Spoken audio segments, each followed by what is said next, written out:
ইসরায়েলের সকালে হয়েছিল, আরো আপডেট রয়েছে, ইসরায়েলের মার্কিন দূতাবাসে হামলা, তেল আভিভের মার্কিন দূতাবাসে হামলা, তেল আভিভের মার্কিন দূতাবাসে হামলার পরেই মার্কিন যুক্তরাষ্ট্র এই মুহূর্তে ভাবতে বসেছে এরপর তারা কি করতে চলেছে। ক্ষতিগ্রস্ত হয়েছে ইসরায়েলে মার্কিন দূতাবাসের দপ্তর, এবং সেই দপ্তরে কতটা ক্ষতি হয়েছে সেটাও মার্কিন যুক্তরাষ্ট্রের তরফ থেকে এই মুহূর্তে খতিয়ে দেখা হচ্ছে। ডোনাল্ড ট্রাম্প হুঙ্কার দিয়েছিলেন যে কেউ যদি মার্কিন দূতাবাসের কোনো প্রপার্টিতে আঘাত করে তাহলে মার্কিন যুক্তরাষ্ট্র সরাসরি যুদ্ধে নামবে। এবার ডোনাল্ড ট্রাম্প কোথায়? আপনি আপনার একদম ইরানের মিসাইল এসে পড়েছে আপনার দূতাবাসের ওপর। প্রধানমন্ত্রী নরেন্দ্র মোদী যখন বিশ্বগুরুর হওয়ার পথ দেখাচ্ছেন তখন ডোনাল্ড ট্রাম্প এবার কি করবেন যখন ইসরায়েল একদম মার্কিন দূতাবাসে হামলা করেছে? ইরান ফিরবো আলোচনায়, আমি যাবো কর্নেল কুনাল ভট্টাচার্যের কাছে। স্যার, কিশোরের অগ্নিবাণে এই মুহূর্তে বড় বড় ব্রেকিং নিউজ বেশ কয়েকটা উঠে আসছে। আমার দুটো এই মুহূর্তে যে বিষয় নিয়ে আলোচনা করছি, এক হচ্ছে একদিকে যুদ্ধ চলছে, যুদ্ধের আবহ আমেরিকাও সামলাতে পারছে না বিষয়টা, অন্যদিকে ভারত আত্মবিশ্বাসের সঙ্গে বলছে আমরা তৃতীয় অর্থনীতি হব, আত্মবিশ্বাসের সঙ্গে তুরস্কর একদম ঘাড়ে নিঃশ্বাস ফেলছেন প্রধানমন্ত্রী, গিয়ে বার্তা দিচ্ছেন যে কেউ যদি পাকিস্তান বা ভারতের শত্রুদের পক্ষ নেয় ভারত কিন্তু একদম সরাসরি মাটিতে দাঁড়িয়ে তার বিরুদ্ধে পদক্ষেপ করবে। স্যার, ভারতের এই আত্মবিশ্বাস, দৃঢ়তা এবং এগিয়ে যাওয়া একদিকে, আরেকদিকে এই যুদ্ধ পরিস্থিতি, মার্কিন যুক্তরাষ্ট্রের একদম দূতাবাসে হামলা হয়েছে। স্যার বলুন। আমরা জানি ভারত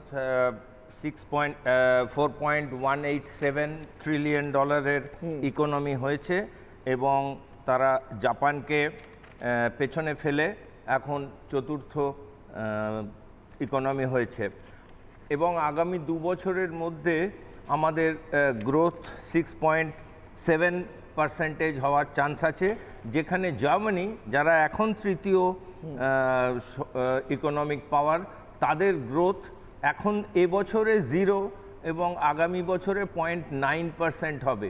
সুতরাং এরা এই 2 বছরের মধ্যে ভারত জার্মানিকে ধরে ফেলার চান্স আছে, তার আগেই হয়তো হবে। এবং এর 6টি প্রধান ভিত্তি হলো ম্যাক্রো ইকোনমিক এবং সামাজিক ক্ষমতায়নের ফলে অধিকারপ্রাপ্ত নাগরিক সমাজ। এখন ভারতের জনগণ অনেক বেশি কনফিডেন্ট। তৃতীয় হচ্ছে সমৃদ্ধ এবং সুষম অর্থনীতি। প্রচুর লোককে, ভারতের ইন্টারনাল লোক যারা আগে ট্যাক্স দিত না, জিএসটি ইত্যাদি এবং এই ইউপিআই এর সাহায্যে তারা দেশের ইকোনমির মধ্যে ইনভলভ হচ্ছেন।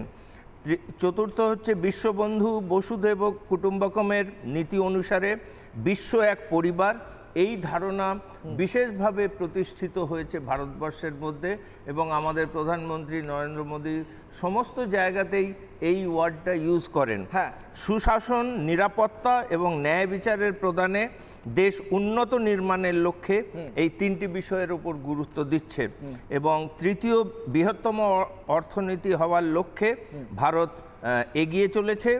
অল্টারনেটিভ ম্যানুফ্যাকচারিং হাব হিসেবে ভারত এগোচ্ছে। স্যার, আমার প্রশ্ন হচ্ছে, যারা প্রশ্ন তুলছিল যুদ্ধের আবহে ভারত এগোতে পারবে না, আমি একটা বাইট শুনিয়েছি, এরকম আমি পলিটিক্সে যাচ্ছি না, কিন্তু এরকম অনেক মানুষ আছেন।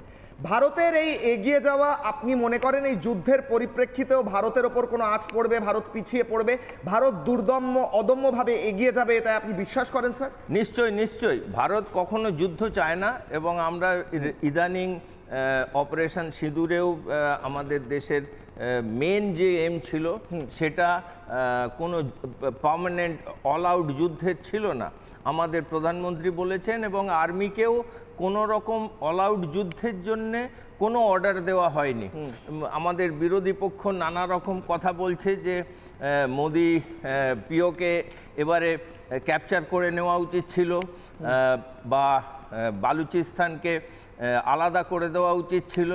এগুলো ভারতীয় আর্মির ওপর এই রেসপন্সিবিলিটি ছিল না। ঠিক, এটা তারা তাদের গোলটা করেছে। এক্স্যাক্টলি, সেখানে 9খানা আমরা টেররিস্ট ক্যাম্পকে অ্যাটাক করেছি এবং 13খানা এয়ারপোর্টকে আমরা তাদের রানওয়েকে আমরা ধ্বংস করেছি। আমাদের টোটাল 9 আর 13 22খানা আমরা, আমাদের ইন্ডিয়া বলেছে এই 22খানা জায়গায় আমরা অ্যাটাক করেছি। এখানে কোনো সিভিলিয়ান পপুলেশনের ওপর অ্যাটাক হয়নি এবং কোনো মিলিটারি এস্টাবলিশের ওপরেও অ্যাটাক হয়নি। সুতরাং ভারত কখনো অল আউট যুদ্ধের পক্ষে যাচ্ছে না এবং আমরা জানি যে এই জায়গা নিয়ে নেওয়া একটা বিশাল প্রবলেম।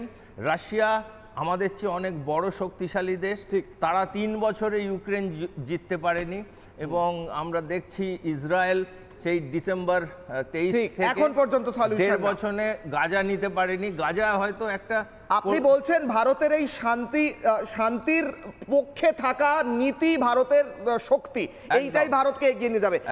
নানা ধরনের কন্টেন্ট দেখার জন্য লাইক করুন, শেয়ার করুন আমাদের ফেসবুক পেজ, সাবস্ক্রাইব করুন আমাদের ইউটিউব চ্যানেল। পাশাপাশি অন্যান্য ব্রেকিং নিউজের জন্য অবশ্যই চোখ রাখুন রিপাবলিক বাংলায়।